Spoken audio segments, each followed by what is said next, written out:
ఓం నమో వెంకటేశాయ. శ్రీ గురుభ్యో నమః. ద్వితీయ స్కంధంలో శ్రీశుకుల వారు పరీక్షిత్తు మహారాజుకి బ్రహ్మనారద సంవాదం అనేటువంటి సంవాదాన్ని గురించి చెప్పారు. బ్రహ్మగారు దగ్గరికి నారదుడు వెళ్ళి ఎన్నెన్నో విషయాలను అడిగినప్పుడు, అందులోనూ ఈ సృష్టి తాలూకు రహస్యం, పరమతత్వం, ఈ విషయాలన్నింటిని గురించి ప్రశ్నించినప్పుడు బ్రహ్మగారు నారదుడికి ఏ విధంగా ఉపదేశం చేశారో ఆ ఉపదేశ విధానాన్ని మొత్తాన్ని శ్రీశుకుల వారు పరీక్షిత్తు మహారాజు గారికి వర్ణించి చూపించారు. ఆ సంవాదంలో భాగంగానే బ్రహ్మగారు నారద మహర్షికి చెప్పినటువంటి ఒక అద్భుతమైనటువంటి ఘట్టాన్ని కూడా శ్రీశుకుల వారు పరీక్షిత్తుకు చెప్పారు. అందులో బ్రహ్మగారు చాలా కష్టపడి తపస్సు చేసి కొన్ని వందల ఏళ్ళు లేదా ఆయన కాలమానంలో చాలా సుదీర్ఘకాలం పాటు కూర్చుని తపస్సు చేసి ఏకాగ్రంగా మనస్సును తయారు చేసుకుని శ్రీమన్మహావిష్ణువుని దర్శించుకోగలిగారు. అలా దర్శించుకున్నప్పుడు శ్రీమన్మహావిష్ణువు బ్రహ్మగారికి ఒక మహోన్నతమైనటువంటి ఉపదేశం చేశాడు. ఉపదేశం చేసి ఈ ఉపదేశాన్ని దృష్టిలో ఉంచుకుని నీవు నీ సృష్టి కార్యాన్ని చేయవలసింది అని కూడా బోధించాడు. ఆ ఉపదేశాన్ని బ్రహ్మగారు నారద మహర్షి గారికి చెప్పగా, నారద మహర్షి గారి ద్వారా తెలుసుకున్నటువంటి శ్రీశుకుల వారు పరీక్షిత్తు మహారాజు గారికి ఆయన ద్వారా మనందరికీ కూడా చెప్పారు. ఆ విషయం ఈ ద్వితీయ స్కంధంలో మాత్రమే కాకుండా సమస్త భాగవతానికి కూడా అతి ప్రధానమైనటువంటి విషయం. సాక్షాత్తు పరమాత్మే తనకు సహాయం చేయవలసిన, సృష్టి కార్యంలో తనకు సహాయం చేయవలసినటువంటి బ్రహ్మగారికే చెప్పినటువంటి అపూర్వమైన విషయం, అమూల్యమైన విషయం. ఆ విషయాన్నే చతుశ్లోకి, 4 శ్లోకాల యొక్క సమాహారంగా పిలుస్తారు. దానికే చతుశ్లోకి భాగవతం అనేటువంటి పేరు ఉంది. ఆ చతుశ్లోకి భాగవతం యొక్క వివరణనే మనం ఈ భాగవతం మొత్తంలోనూ చూడవచ్చు.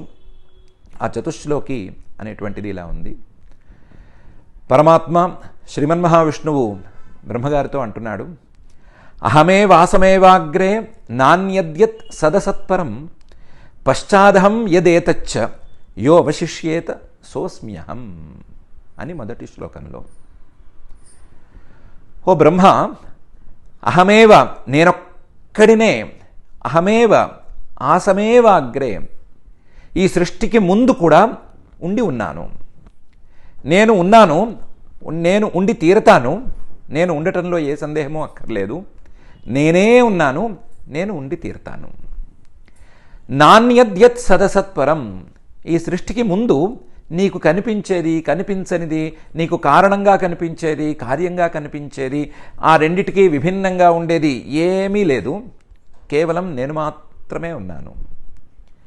ఈ సృష్టి నడుస్తున్నప్పుడు, సృష్టి అనేది ప్రారంభమైన తరువాత రకరకాల వస్తువులు కనిపిస్తాయి కదా. సృష్టి మొత్తం మళ్ళీ ప్రళయంలో లీనమైపోయిన తర్వాత, లేదా ప్రళయ కాలంలో లీనమైపోయిన తర్వాత పశ్చాత్ అహం, నేనే మిగులుతాను. కానీ గమనించవలసినటువంటి మరొక విషయం కూడా ఉంది. యదేతచ్చ, ఈ సృష్టికాలంలో కనిపించేటువంటి ప్రతి వస్తువు రూపంలో నేనే ఉన్నాను. యదేతచ్చ యో అవశిష్యేత సోస్మ్యహం, నువ్వు వస్తువుల్ని ఒకదాన్ని వెంట ఒకదాన్ని తీసేస్తూ పోగా చిట్ట చివరికి మిగిలేది కూడా నేనే.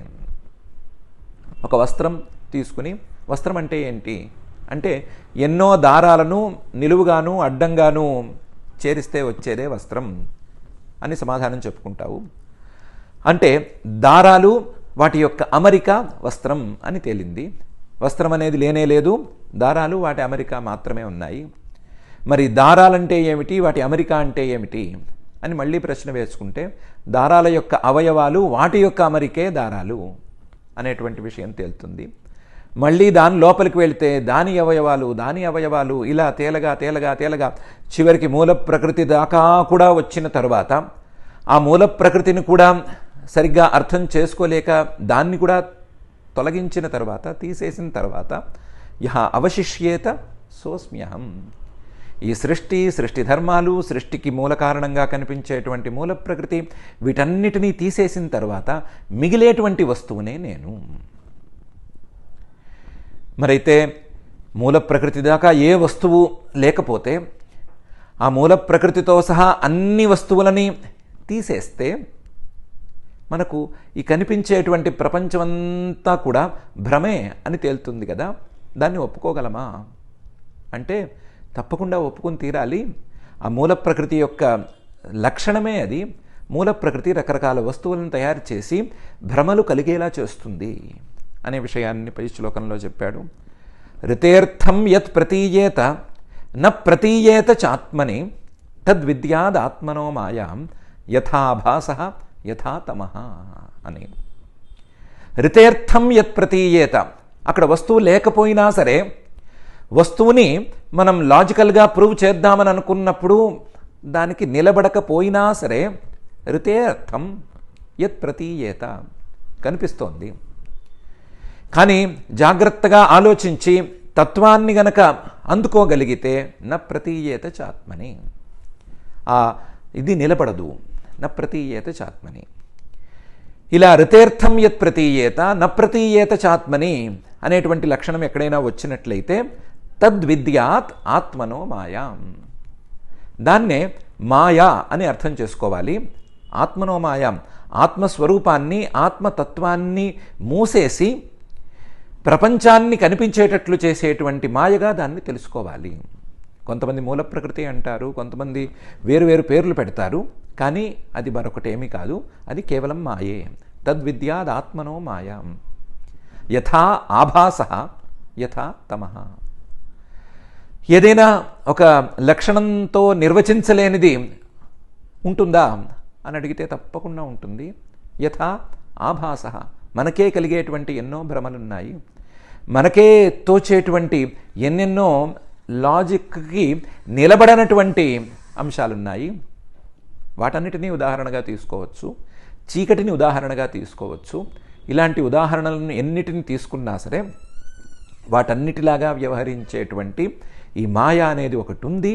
ఆ మాయ ఆత్మస్వరూపాన్ని ఆవరణ చేసి ఆత్మతత్వం సరిగ్గా తెలియకుండా చేసేసి ఆత్మతత్వం కానటువంటి మిగతా ప్రపంచం కనిపించేటట్లు చేస్తుంది.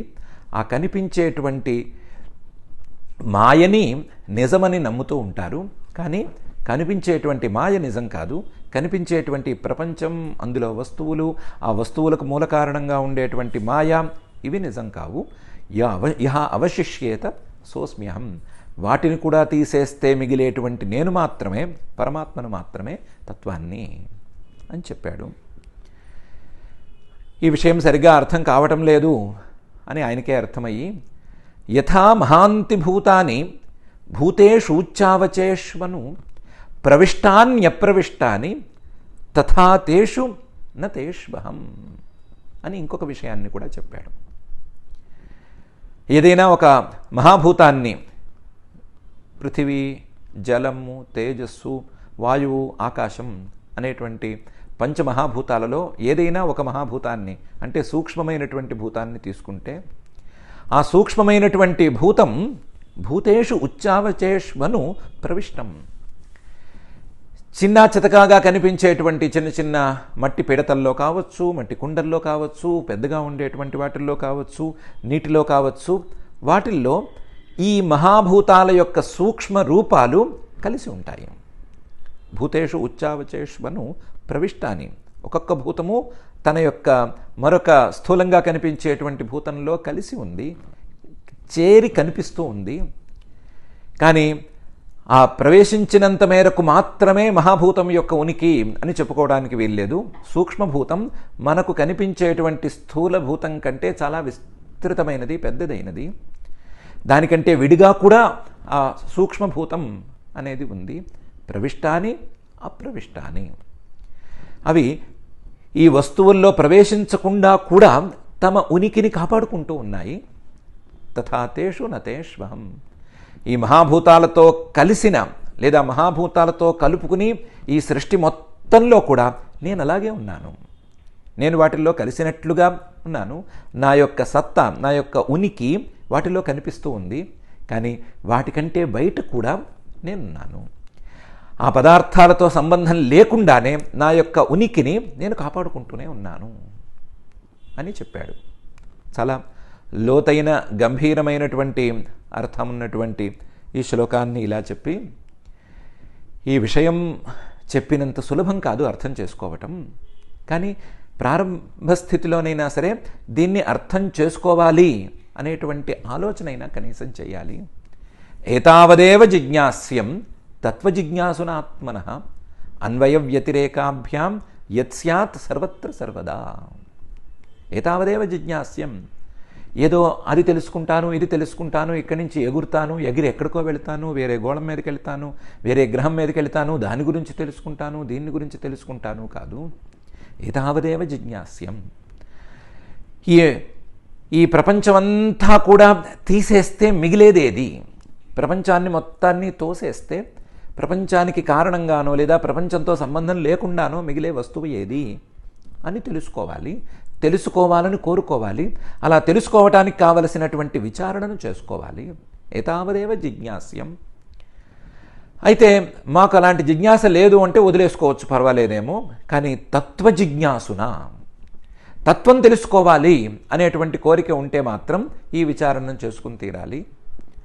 పోనీ వేర్వేరు ఆయా వస్తువుల యొక్క తత్వాలను తెలుసుకోవాలి అని తెలుసుకునే వాళ్ళకి ఈ విచారణ అక్కర్లేదేమో. కానీ ఆత్మనః తత్వజిజ్ఞాసున, ఇన్ని రకాలుగా మాట్లాడుతున్నాను కదా, ఇన్ని రకాల వస్తువులను నేను చూస్తున్నాను కదా, నేనెవరిని, నా యొక్క తత్వం ఏమిటి అని తెలుసుకోవాలని అనుకుంటే మాత్రం ఈ విచారణ చేసుకుని తీరాలి.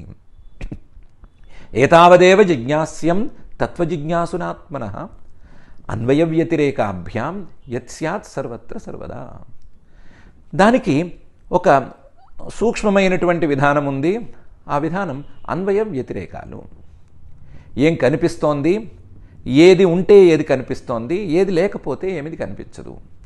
మన వ్యవహారంలో ఏముంది, వ్యవహారంలో ఏముంటే ఏమనిపిస్తోంది, వ్యవహారంలో ఏది లేకపోతే వ్యవహారం అనేది సాగదు అనేటువంటి విషయాలను అన్వయ వ్యతిరేకాలతో విచారణ చేసుకోవాలి. ఇలా విచారణ చేసుకుని అక్కడక్కడ విడివిడిగా కనిపించేటువంటి వస్తువు తత్వం కాదు. యత్ స్యాత్ సర్వత్ర సర్వదా. ఏ వస్తువైతే మొత్తం అంతా కూడా నిండి ఉంటుందో, ఏ వస్తువైతే సర్వకాలాల్లోనూ ఉంటుందో, సర్వకాల సర్వావస్థలలోనూ అన్ని చోట్ల ఏ వస్తువైతే ఉంటుందో అదే తత్వం అని తీర్మానం చేసుకోవాలి. ఈ వస్తువుని ఇలా తీర్మానం చేసుకోవటానికి వీలుగా విచారణ చేసుకోవాలి అని పరమాత్మ చెప్పాడు. ఏతావదేవ జిజ్ఞాస్యం తత్వజిజ్ఞాసునాత్మనః అన్వయ వ్యతిరేకాభ్యాం యత్ స్యాత్ సర్వత్ర సర్వదా అని. ఇలాంటి తత్వజిజ్ఞాస కోసమే ఎవరైనా సరే ప్రయత్నం చేయాలయ్యా. ఈ తత్వాన్ని తెలుసుకునే ఎవరైనా వాళ్ళ యొక్క పనులను వాళ్ళు చేసుకోవాలయ్యా. అలా చేసుకున్నప్పుడు వాళ్ళు చేసుకునేటువంటి పనికి విలువ పెరుగుతుంది. వాళ్ళు చేసే ఏ పనికైనా సరే మూల్యం అనేది అపరిమితంగా పెరిగిపోతూ ఉంటుంది. కాబట్టి ఇలా తెలుసుకుని నువ్వు కూడా సృష్టి కార్యాన్ని చెయ్యి అని బ్రహ్మగారికి శ్రీమన్ మహావిష్ణువు పరమాత్మ చక్కగా ఉపదేశం చేశాడు. ఆ ఉపదేశాన్ని శ్రీశుకుల వారు పరీక్షిత్తుకి అలాగే మనందరికీ కూడా అందించి, మానవులందరూ కూడా రకరకాల పనులు చేసుకుంటున్నామని అనుకుంటున్నారు కదా, రకరకాలుగా సాధించుకుంటున్నామని అనుకుంటున్నారు కదా, వాటన్నిటినీ విలువైనవి అని అనుకోవాలి అంటే దానికంటే ముందు ఈ తత్వ జిజ్ఞాస అనేది జరిగి ఉండాలి. కాబట్టి తత్వ జిజ్ఞాస అనేది ప్రతి ఒక్క మానవుడు చేయాలి. తత్వాన్ని తెలుసుకోవాలని అనుకోవటం ఒకటి, తెలుసుకునేందుకు విచారణ చేసుకోవటం ఒకటి అని 2 రకాల పనులు చేసుకోవాలి అని చక్కగా బోధించారు. అయితే ఈ తత్వ జిజ్ఞాస కూడా తత్వాన్ని తెలుసుకోవాలని కోరుకోవటం కానీ లేదా కోరుకోవటానికి తగ్గట్టుగా విచారణ చేసుకోవటం కానీ చిన్న వ్యవహారమేమీ కాదు. కాబట్టి చాలా పెద్ద వ్యవహారం ఇది. తత్వాన్ని తెలుసుకోవటం అనేది చాలా దూరంలో ఉంటుంది మానవులకి. కాబట్టి తత్వాన్ని తెలుసుకునేందుకు వీలుగా ఆ తత్వం యొక్క, పరమాత్మ తత్వం యొక్క సగుణ రూపాన్ని ముందు అర్థం చేసుకోవాలి. సగుణ రూపంలో ఉండేటప్పుడు ఆ పరమాత్మ వ్యవహరించే విధానాలను బట్టి ఆ పరమాత్మ తత్వాన్ని అర్థం చేసుకునేందుకు మనం దారిని కనిపెట్టాలి అని కూడా శ్రీశుకుల వారు చెప్పారు. దానిలో భాగంగానే ఆ పరమాత్మ యొక్క అనేక అవతారాలను పరిచయం చేశారు. సంక్షిప్తంగా ద్వితీయ స్కంధంలో ఒకసారి చక్కగా పరిచయం చేసి ఆ పరమాత్మ యొక్క అవతారాలను ఆయా సందర్భాలను బట్టి అక్కడక్కడ చక్కగా వివరిస్తూ పోతూ వచ్చారు. అలాంటి పరమాత్మ యొక్క అవతారంలో భాగమైనటువంటి నృసింహావతారాన్ని మనం రాబోయే 7వ స్కంధంలో చక్కగా తెలుసుకోబోతున్నాము. ఆ విషయాలన్నిటినీ చక్కగా అధ్యయనం చేసుకుందాము.